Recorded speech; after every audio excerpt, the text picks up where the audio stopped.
if I can get everything. Let's do screen to share. That bigger and from the beginning. Okay, before I start, let me just check. Is that actually the right screen up there? Okay, so your head's nodding. Okay. All right.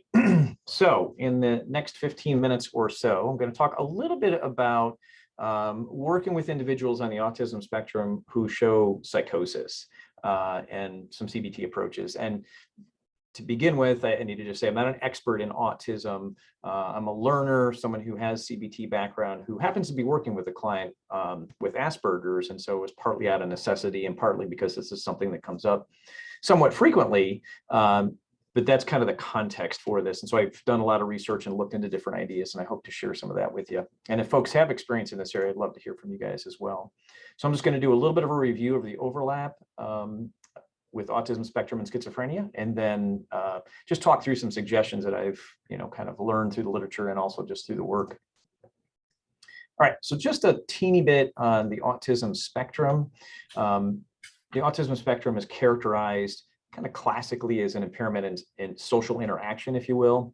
So difficulties in reciprocal kind of conversation, spontaneity, use of nonverbals, expression of affect, all those things are difficult for individuals on the spectrum. Another category of symptoms, if you will, are restricted repetitive behaviors, stereotyped movements. So it could be arm flapping or rocking or other stereotyped movements. There can also be real fixated interests, preoccupation and sensory issues, things like that. And when I think of this, I don't know how many folks watch The Good Doctor, but there's a TV show now that portrays a surgeon who is sort of on the spectrum and the Asperger's end of things. When we think of autism as a spectrum, on the one end, on the more severe end, the difficulties can be so severe that language is very much impaired, where there can be very little language and social interactions are extremely difficult. On the other end of the spectrum, individuals can have some of these difficulties, but very good language skills in a sense. Their IQ is rather high and language is relatively intact, although they still have difficulty with the reciprocity and the nonverbal pieces of it. So that's the autism spectrum. When we think about the overlap with psychosis, the general message is that it's higher. Folks on the spectrum have a higher prevalence of psychotic experiences than folks in the general population. The two different studies kind of pointed out folks with psychotic disorder showing autism traits, and then the other side of it is just psychotic experiences within the spectrum, the autism spectrum. It's about 24%, which is twice that, at least compared to the general population. And of interesting note, it tends to be predominated by more delusions than hallucinations when we think about it that way. Okay, challenges to differentiating autism spectrum and psychosis. There are some things that make it challenging and where the overlap can occur. So in folks with autism spectrum can have very intense interests, very focused, very preoccupied areas, and sometimes this can be confused with delusions, the amount of time and energy devoted to this, perhaps interest in a particular area, comic strip characters, anime, things like that. There can be a huge interest in that. It can take over a lot of their life, and sometimes that can be confused with a delusion. The lack of affective reciprocity can look a lot like negative symptoms. During periods of extreme stress or their sensory overload, someone on the spectrum may show a meltdown, so behaviors that are bizarre, kind of destructive, things like that. Although with this, when it's on the spectrum, there's usually a quick return to normal, and they call this kind of a bounce back effect. Social cognition is impaired both in ASD and in schizophrenia, so there's a lot of overlap in terms of difficulties there.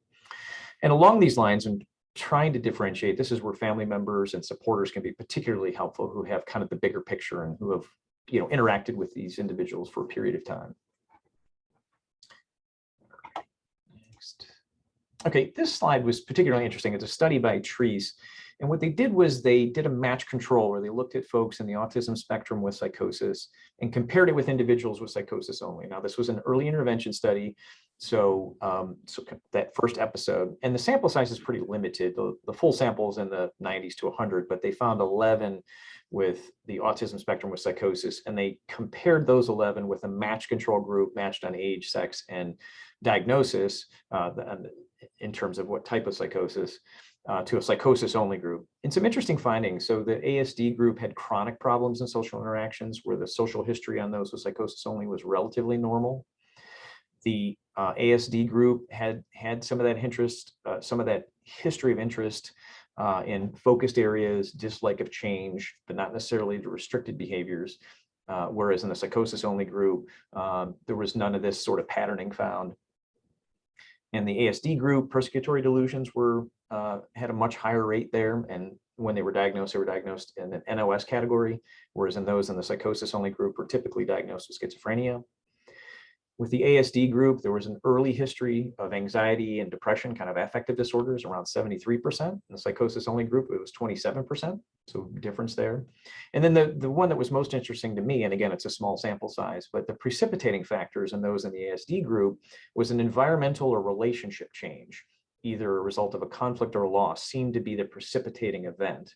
Whereas in individuals in the psychosis-only group, it was more of what we talk about often, some sort of trauma, complex trauma, drug use, a buildup of multiple stressors, but only, I think there was only one actually that had anything to do with a relationship change in that particular group. So interesting different patternings there.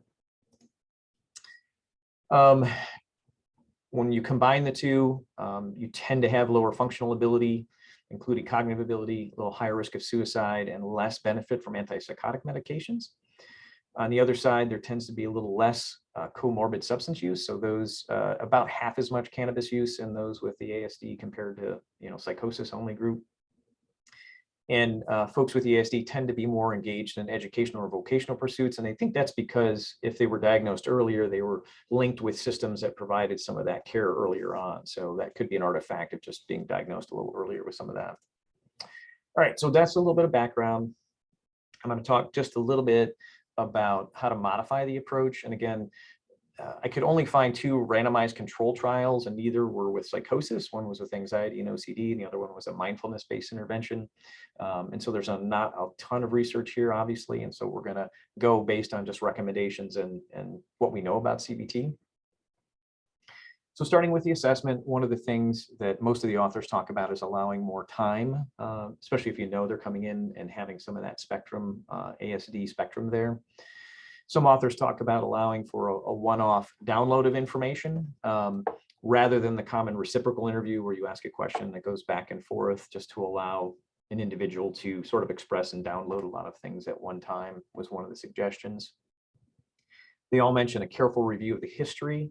And again, keeping in mind that the ASD typically precedes psychosis, there's some clear patterning around the social difficulties. And again, think parents and school records here when you're thinking of those kinds of things. And pay attention to context, because context can matter in terms of folks on the spectrum, in terms of how well they are able to assimilate the different kinds of situations. And then the third area is multiple sources of information and considering a specialized assessment potentially. And again, back to the parents and loved ones. One of the things the authors mentioned I didn't really think about was that speech can be patterned or scripted and difficult to interpret at times, but often parents of ASD, kids, adolescents, young adults have kind of figured it out and can kind of translate a bit. And that's a little different than the classically disorganized speech that can come with psychosis. Looking at behavioral indicators of mood changes, again, if folks aren't good at expressing their emotions, and then consider using tools like cognitive assessments, because abilities could be asymmetrical, really high in one area and low in others, or consider just a specialized assessment service, really. In terms of engagement, this one we can go through quickly. From the authors I've read, they actually borrow from the CBT-p literature. They talk a lot about beginning with strengths, creativity, unconventional view of the world, honesty, sense of humor. These are things that come with Asperger traits. And doing some of the CBT befriending, pacing yourself, and this is my favorite quote that came from one of the readings, working on Asperger time, when you get half as much done in twice as much time, consider that a success, which is really helpful. And in working with the person I'm working with now, it is a very slow process. Word perfect accuracy is another area that's important, as mental health providers, and just in general, we use a lot of words for meaning, right? We use a lot of idioms and metaphors, and individuals on the spectrum can be a bit concrete and idiosyncratic in their language use and can get really focused on single words. So we have to be a little bit more careful and aware along those lines. Structure seems to help. Having an explicit structure is a good thing. And we have the START model, and in the work that I've been doing lately, I added an ER, so a starter model. So provide explicit expectations, and then final review to confirm and transition to exit. So the individual I worked with, and it's common in autism spectrum, is transitions are difficult. And so he would hold up providers for 10 minutes at the end of the session, repeatedly asking questions. So we developed a little ritual at the end, which was to, every time at the end, we repeat the time one more time, and that's our cue to leave. And so we kind of developed this little ritual, so we have a way to know when to exit the session in a way that was familiar and predictable. Duration, you just modify depending upon the needs of the individual. Atwood gives a pro tip to have typed summaries of key points may be helpful in each session. And so for a little while, I would type up, like, I would just have a list of the goals, what we did last time, and then some blank space for us to work on the next set of things. And that did seem to help, having that like available each time for reminders and structuring. And then the other piece is goal setting, to be really explicit and concrete, focusing on one at a time, because it's easy to get into lots of goals and can get lost in loops that way. So trying to pick one, finish it, transition to the next one. We do normalizing CBT. So who are some famous folks with Asperger's? Maybe some folks you recognize, maybe some surprises up there. The other area I found in terms of normalizing with my client was, and this is not uncommon for individuals with the Asperger's spectrum, and that is bullying and teasing is quite common with this group. They run into a lot of social difficulties. So we actually ended up looking up famous people who were bullied and how they got through their bullying experience. And that was actually more helpful than just even identifying folks who had Asperger's, to have role models of folks who found ways to overcome some of the early bullying experiences. And this leads to our next section on formulation. And Anderson writes about a common cognitive triad. Given these difficulties early on, feeling different, and the bullying and teasing, a common triad would include a self that feels quite vulnerable and out of place. Others can be perceived as quite cruel and uncaring, and the world is unpredictable and frightening. And related to psychosis, one of the things we know about the early impact of trauma is part of the way that trauma leads to psychosis is in how it's interpreted, how it's appraised in terms of self. And so at least in this area, you can see how individuals along the spectrum who face a lot of this bullying and teasing could set up a pathway to experiencing some psychotic symptoms. Plus the cognitive inflexibility. So there's individuals get locked on certain ideas and difficult working themselves out of those ideas. So in terms of strategies, there are sort of two-pronged things that folks talk about a lot. One is emotion education. And this is stuff that Val and I talk about in our intensive training, and it's really basic. What are some words for emotions, the language, having a way to understand continuum. So we use emotion thermometers, as 0 to 10, and helping them to calibrate. So not everything is a 10, kind of figuring out things that are more intense versus others and helping them to have a language for that continuum. Anderson and Goss talk a lot about, as you identify emotions, again, start one at a time, start simple, positive emotions, and even talking about building like a little book where you identify a positive emotion, link it to other memories, pictures, images, descriptors, so that they can kind of have it as their anchor, and then build other, kind of emotion words and language in with that, and always giving them that to come back to that positive emotion state in whatever way that they link, which leads to the next piece, which is one of the things they talk about in stress management is using things like cue controlled relaxation, linking a relaxation response to some sort of cue. And the cue could be a word like relax, repeated over and over. It could be an object like a key or something that they keep with them all the time, pairing an emotion like relaxed response with the object or some cue, and doing it over and over, so it becomes almost procedural. And so the cue helps to activate the relaxation response within them. Because again, folks in the spectrum have difficulty reading social cues, reading their own response to situations. And so anticipating situations that are likely to be stressful and having them engage in these behaviors at predictable times, anticipating high stress situations. So that's the emotion education piece, and we can send more info related to that if you'd like.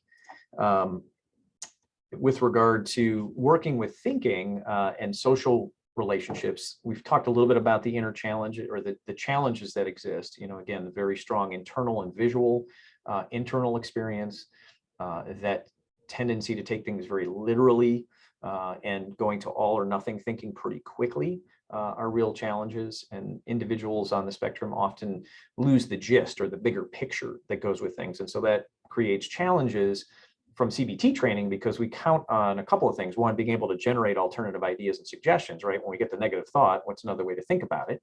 And that's difficult for folks on the spectrum. And once it's learned, we can learn it in one situation in our office, but generalizing it to another situation is challenging for individuals on the spectrum. So a couple of ideas for strategies.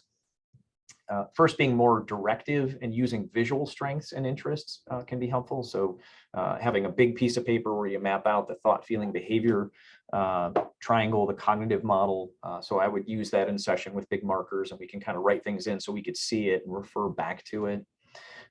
We found in doing the cognitive restructuring, it was difficult for my client to just generate alternative ways of thinking. So we found a worksheet, an anxiety worksheet that provided sort of choices. So like, here's an anxiety provoking situation, what are some sort of healthy responses to it from a cognitive standpoint? There'd be 5 or 6 listed, and he could read them and then say, oh yeah, this one fits, this one, like I can manage this, it's not going to hurt me, whatever it may be. He didn't have to generate it, it was available, and he can kind of pick the ones that best fit and then highlight those. For some individuals, finding ways to get into a detective role to look for evidence. So sometimes really embodying a character could be helpful in terms of looking for the, kind of evidence related to whether a thought was accurate or not. Another strategy that Atwood talks about is developing concrete rules based on the cognitive restructuring. So after you've gone through a process of like walking through some steps and what's an alternative, what's a more healthy thought, kind of coming up with a rule. So one rule we identified and worked with my client was, don't let negative thinking get in the way. So, whenever we try something, try one other thing, don't go with your first thought was kind of the rule. All right. And so rather than working through a cognitive restructuring each time, just having a rule to go to was helpful.